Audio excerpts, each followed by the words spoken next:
Hello, and welcome to another candid conversation in the 2012 election season.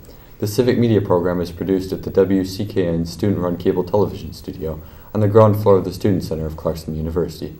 The series of voter education programs is a partnership production of Clarkson's Communication and Media Department, St. Lawrence County Chapter of the American Association of University Women, and the St. Lawrence County League of Women Voters.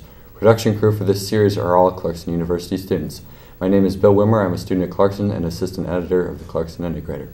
Today we speak with Mr. Matt Doheny, Republican candidate for the 21st Congressional District of New York.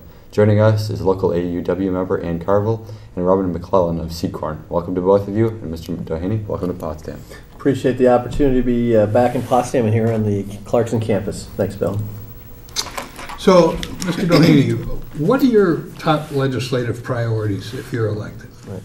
Well, I think everybody knows the challenges, especially here in St. Lawrence County, that we have with the economy. We have unemployment that's just depressingly high, where we have almost 10% unemployment, and so it's going to be inspiring people to get the economy growing again, to get people back to work, but equally to get people who have had wages stagnated, who've kind of gone sideways, to go ahead and things to skip up.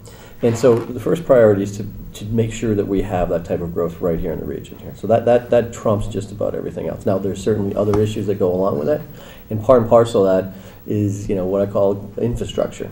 Not only infrastructure that we traditionally know would be roads and sewers and water lines, but what I call 21st century infrastructure, broadband and cell phone. I mean, certainly if within the Adirondack Park and other parts of our great North Country, you can't use your cell phone. It's pretty hard to live in the 21st century. Similarly, a lot of business opportunities are just fundamentally require access to internet, but not just dial-up like we've had for a little while, but true broadband. And so I'm going to work again across the aisle collaboratively with our U.S. senators as well as governor, which will probably be my other party, not mine, but also within Congress, working with the majority in Congress. I do believe that my Republican Party will keep the majority. So to use both sides collaboratively with the Democrats statewide as well as nationally with Republicans to make sure that we have the investment in infrastructure to actually allow people to live in the 21st century, to get that business and to get those small entrepreneurs up and running. And it's very apt that we're here at Clarkson today because this is a place with great ingenuity. In fact, I was a professor here. I taught a class here last year. And to know the great level of talent we have, across all disciplines, certainly, engineering, but other disciplines here as well, and to use that type of brain power. I mean, that's a tremendous resource that we have in the North Country and St. Lawrence County in particular. So we need to make sure that we have the policies that don't inhibit that type of growth, because we certainly, whether you're living in Ogdensburg or Alex Bay, where I grew up, or Messina, where there's some challenges, to make sure that entrepreneurs know that the federal government is not trying to hurt them, not trying to make it more difficult, but actually trying to give people a hand up and help them in any way, shape, or form. Now, policies matter at the federal level. There's no question about that. But what I aim to be is to make sure that people understand that you have not only a resource, but a leader on the ground. What I call being the salesman in chief. We have to make sure that everyone's rowing in the same direction. We can't have people in Watertown and Ogdensburg competing at cross purposes. But on top of that, as a national representative, I have the unique opportunity to call entrepreneurs, CEOs, not only regionally and nationally, but globally. And on top of that, with my own business background, I've been a successful businessman. I understand how things work. I know people, and so bring that in and marshal the resources, working collaboratively across party lines on the ground.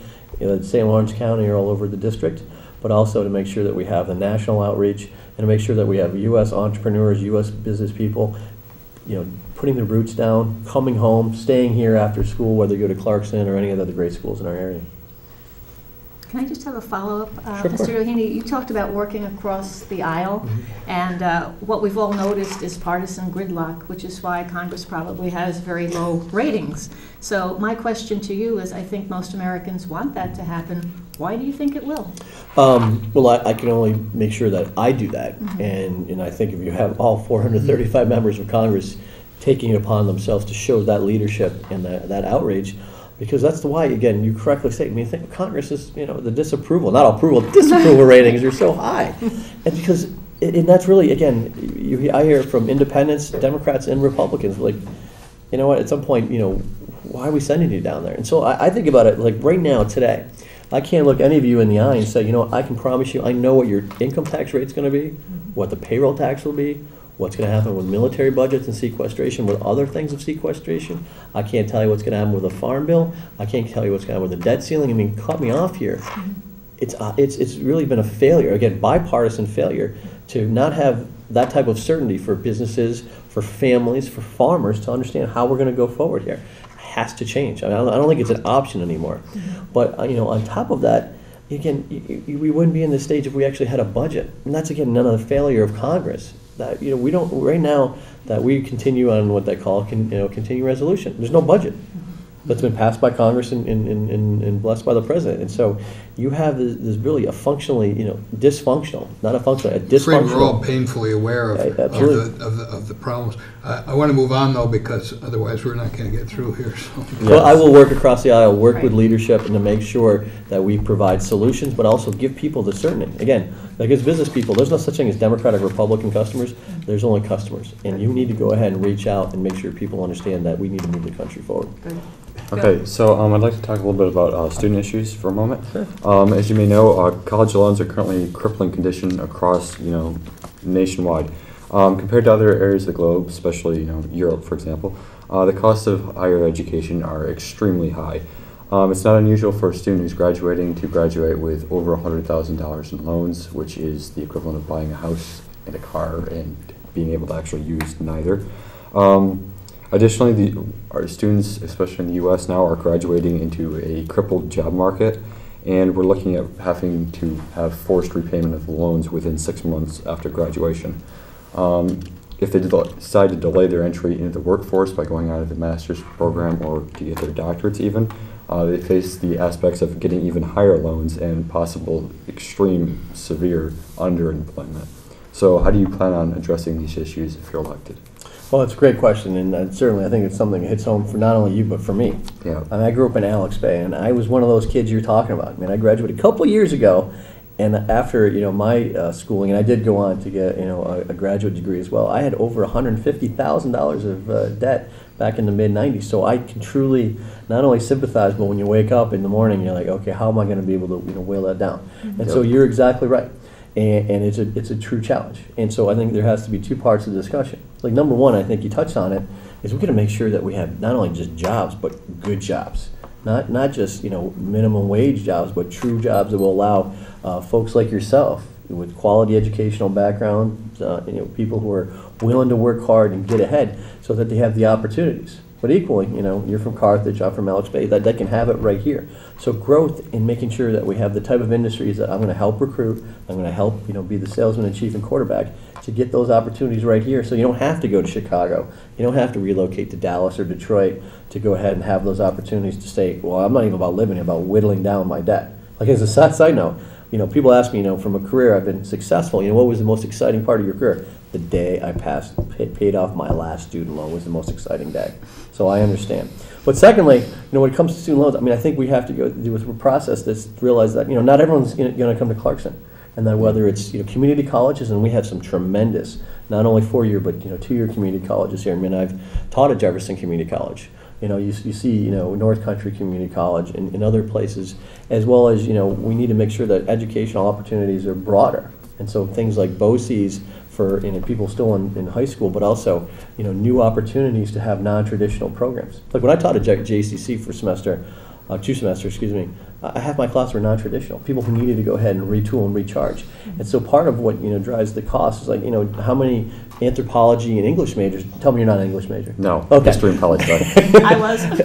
But I mean, there's only so many, you know, we need, but we also need, you know, like we have here at Clarkson, you know, not only engineers and scientists and math folks, and to round it out. And so sometimes, you know, we need to look at the educational basis in terms of where people, you know, should go, need to go from a societal perspective. And so, look, and I'm excited and applaud that we have so many great 4-year schools, whether it's Potsdam, Clarkson, St. Lawrence, Canton, Plattsburgh in our district. But again, community colleges, I'm going to be a huge proponent of, to make sure that the educational opportunities outreach. And look, to be honest with you, it's a lot cheaper. And so you have to make that investment. And people have to understand, in Washington, I will do what I can to make sure that costs not only remain low, or at least lower, but more importantly, that we have the opportunities, you know, nationally, but most importantly, right here in the North Country, to stay here and actually have a career, not just an entry-level job. Mr. Doheny, it's been said that our faltering educational system may be the most important long-term threat to America's economy. Do you agree with that? And if so, what do you see as the relationship between education and the economy, and what can be done about it? Yeah. I think it's 1 and 1A. I think certainly the crippling debt we have is an equal challenge, but in terms of education. And I think about my success. Look, I went to public school at Alexandria Central School, a Class D school for athletic purposes, small by anyone's standards, but we had terrific teachers that cared. I can still, remember my French teacher, again, in Little Alex Bay, was tremendous. And I still retain that even, 30 years later. And so, certainly to make sure that we have 21st century footprint right here in the North Country to educate. Because when you think about our global, first of all, the economy is global. You're going to compete not against people from Harrisville, but people who live in around the globe. Mm-hmm. Secondly, you got to have the tools, and you have to be able to be part of the knowledge-based economy. That, do we certainly manufacture things still? Sure, but it's certainly not as a percentage of an overall, economy, gross domestic product. It's 70% of their services, and a lot of the services are technology-based, intellectually based, that we need to have not just the top students doing well, but the middle and the lower tier students doing well as well. And so look, I deeply believe in the public education system. I believe in the quality of teachers and to make sure that continues to go forward here. And so certainly you feel it and you see it directly and firsthand in rural areas like we have in the district here. So again, whether you live in Governor or you live, up in Chateauguay, who you have in the classroom, I think has a direct relationship to not only your skill set, but more importantly, what you can do as a springboard from those skill sets to go out into the work world and be productive. So I think again, we have some challenging debt for the economy, but if we don't have the level of workers, we're going to continue to lose. Again, as the world gets smaller because of globalization, the BRIC countries, Brazil and Russia and India and China, we're going to feel that downward pressure. And so we need to make sure that we're pushing up as well at the same time. Right. Thank you. Robin? So I believe you're on the record as wanting to repeal the Affordable Care Act. Is that correct? We call it Obamacare after the president said it was okay to do it at the first or second debate. Yes, I'm on record. Yes, sir. Okay. Specifically, very specifically, please. What would you keep, what would you throw out, and what would you add? Great. I think in terms of keeping, what makes the most sense is something that probably would ring true to Bill's here, or at least maybe his folks, his insurance, from 18 to 26. And the reason, I think we already alluded to it, which is, people are going to go on to school. Maybe it takes time in terms of finding that right entry-level position. Maybe people are volunteering, whether it's a Habitat for Humanity or something like that, where you need a little bit more cushion before you actually fully are in the work world on your own, so to speak. And so there's a little cushion there that can be built in. That's a common sense measure. I would fully support that. On the side, in terms of, it used to be a basic building block that I'm against, and I've been, very adamant in terms of why do we need to make sure that Obamacare is repealed. Goals are laudable, but when you think about really the three things that it does, it's going to hit us in the North Country. Like, number one, it's going to cut Medicare. And say, well, it doesn't cut Medicare, but what it does is reduces payments to providers, hospitals and doctors. But that's going on now every year. It has been, and it's part of every plan. Well, but again, I'm not. Again, you're talking about the Rhine budget. I'm against that as well, because up here, what I'm afraid of. So we have so many rural hospitals. We have 5 in St. Lawrence County.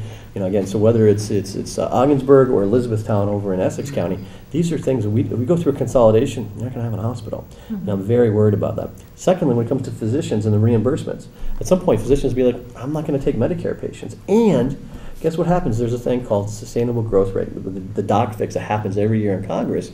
But if it doesn't happen, there'll be a 30% cut in payments to physicians. And that might be able to be absorbed, if you live in downtown Philadelphia or San Francisco, but if you're living in the North Country, I'm very worried about the key, because I've been to every hospital, and doctors, especially CEOs of the hospital, say, wow, it's hard to retain and recruit physicians, and I'm worried that Obamacare will impact that. That's part of Medicaid, not part of the Affordable Health Care Act, though. No, but I'm saying that's part of it, though. In terms of the Affordable Health Care Act, there's no question that when you talk about reducing it, it would be reduced to the entire provider world, including physicians. But the biggest challenge I see, and I think it's really that people in America have understood, is that in 2014, there'll be a thing called the IPAB, the Independent Payment Advisory Board. 15 folks that are appointed by the president and unelected, they're going to make all health care decisions. And they really will, because it's going to take a supermajority of both houses of Congress plus the president's signature to override that. And so look, if people believe that single payer system, the government should have all control over health care, That's their ability to believe that. I just disagree, because I think about, we need to have patient-centered, market-driven solutions. And so part of when you get in terms of health savings accounts and portability, you can stave off some of those traditional challenges we've had. Where people say, you know what, I just need to stay at this job even though I can be more productive, and I'd rather go somewhere else because I get benefits. But with portability, that goes along, it can move with you. And part of health savings accounts, so right now, why does everybody get insurance with their employers? Because of the unlimited deductibility for the employer of health savings accounts and any healthcare account, right? And that makes a huge difference to, if you're self-employed, and I've met with many self-employed, like, if you can help me out one thing, make it even, make it fair.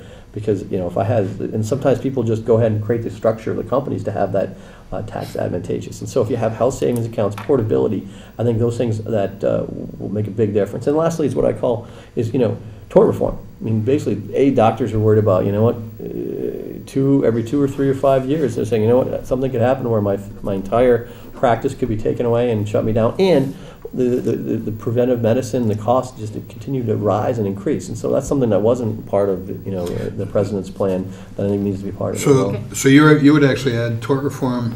I just want to summarize, because I'm a little bit confused. So the Medicaid cut is the main thing that you would leave out of a healthcare.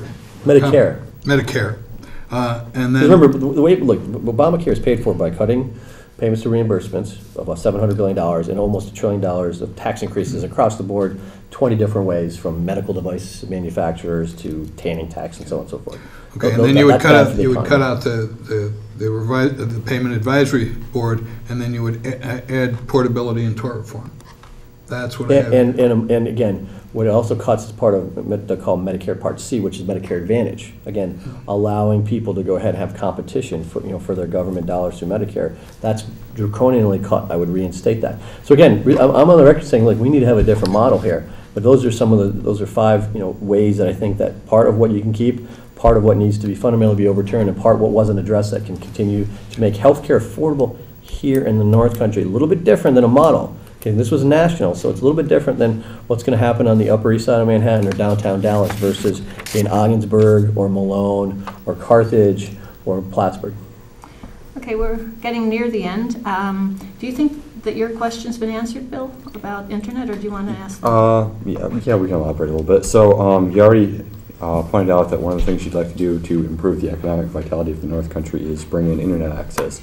So would you compare it to such things as, telephone and electricity access were 80 years ago? This just tells you the quality of the Clarkson student here, because that's exactly what I was going to say. This is the 20th century, electricity and roads. Okay. And if you don't have broadband and cell phone, I don't understand how I could ever convince an entrepreneur, a corporate CEO, a serial business person to say, why don't you come up and open up your shop in Star Lake, in Warrensburg, or wherever the case might be, where you have some challenges there. It's fundamental. It has to happen. And look, part of my Republican brethren, I might disagree with this. Say, well, if it hasn't happened, the free market should take care of it. Again, you could use that same analogy why you needed to bring electricity to the Tennessee Valley or roads to outposts. It's that fundamental. And so that's today's 21st century infrastructure, just like what you correctly stated, electricity, telephone, and roads were 100 years ago.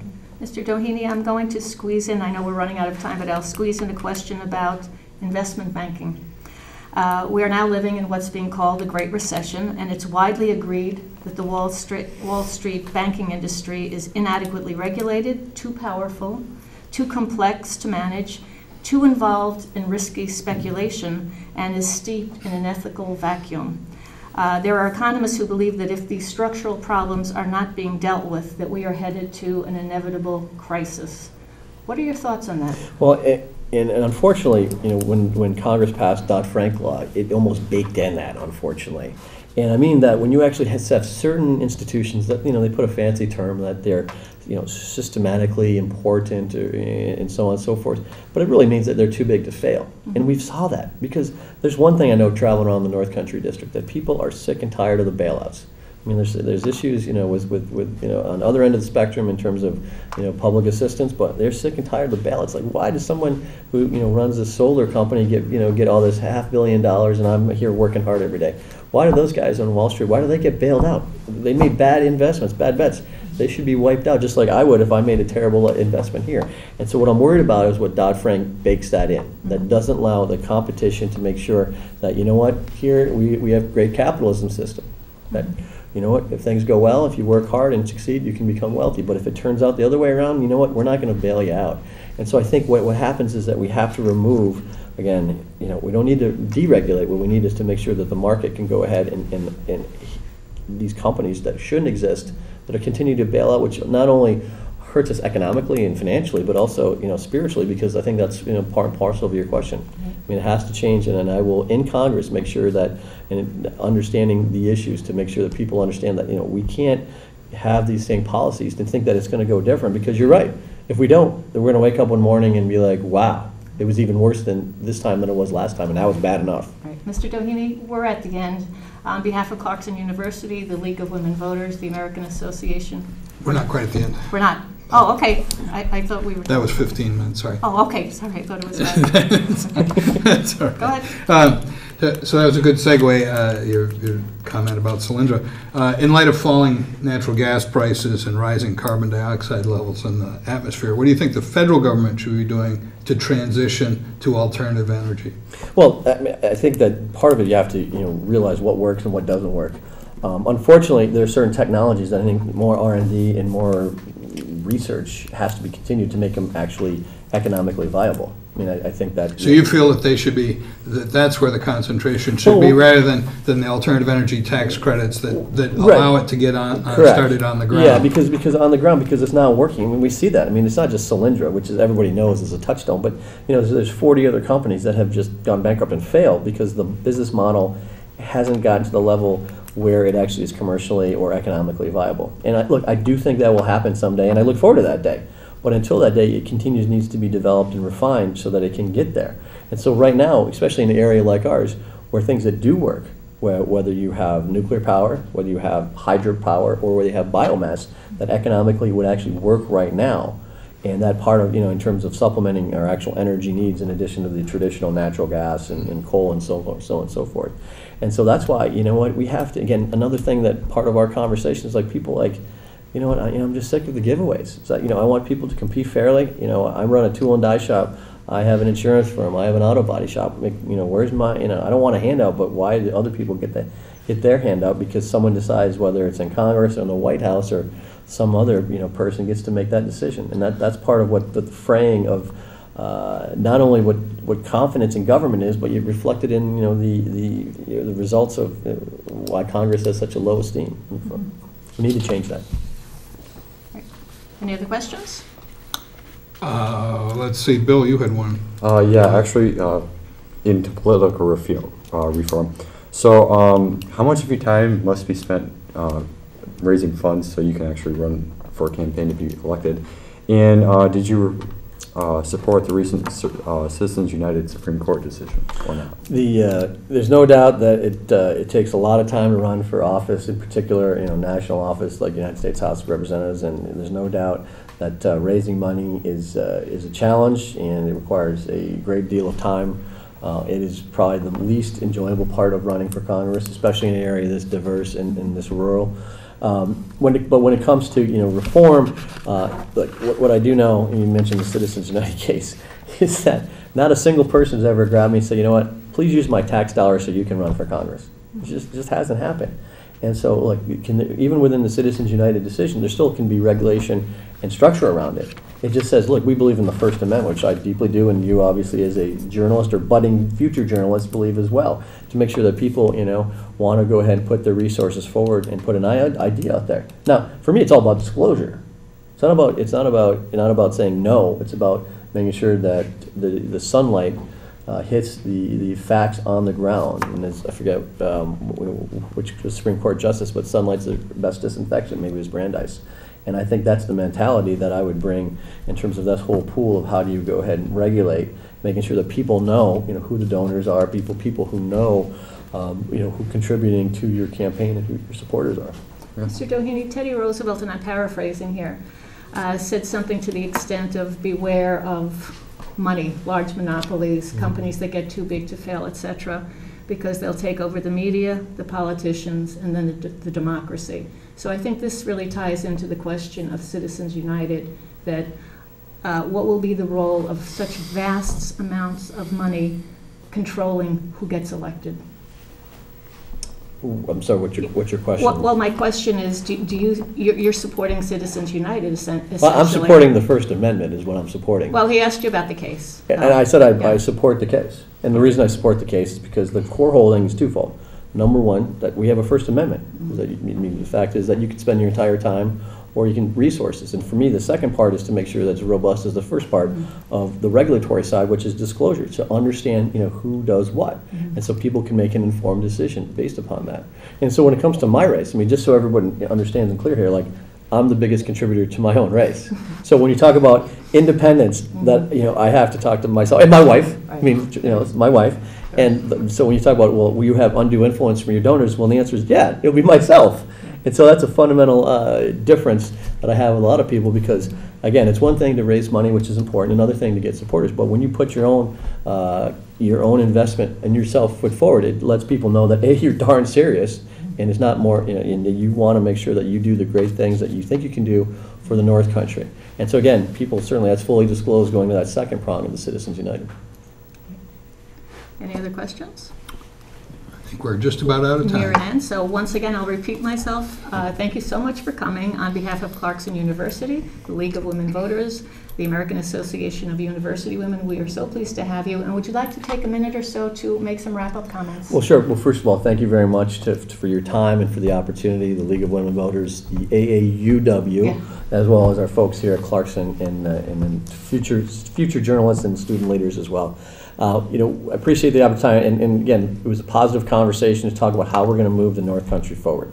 And when we talk about the challenges we have right now, they're great. I mean, Washington not only is out of control, but it's broken. That we talked about the failure of leadership, we talked about bipartisan failure, and I think you need to send a business person, a self-made person from the North Country that will work across the aisle in my party, outside my party, that will work with leaders like Governor Cuomo and Senator Schumer to get results right here in the North Country.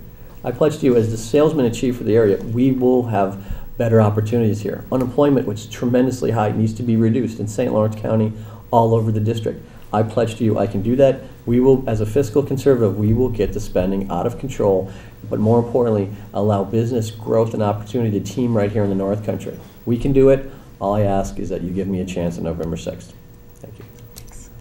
Okay, and we're out of time. On behalf of the organizers, I'd like to thank you all for taking the time to talk with us and for your willingness to participate in our local civic media program. Please come back next week for another candidate conversation. Till then, remember, our North Country matters.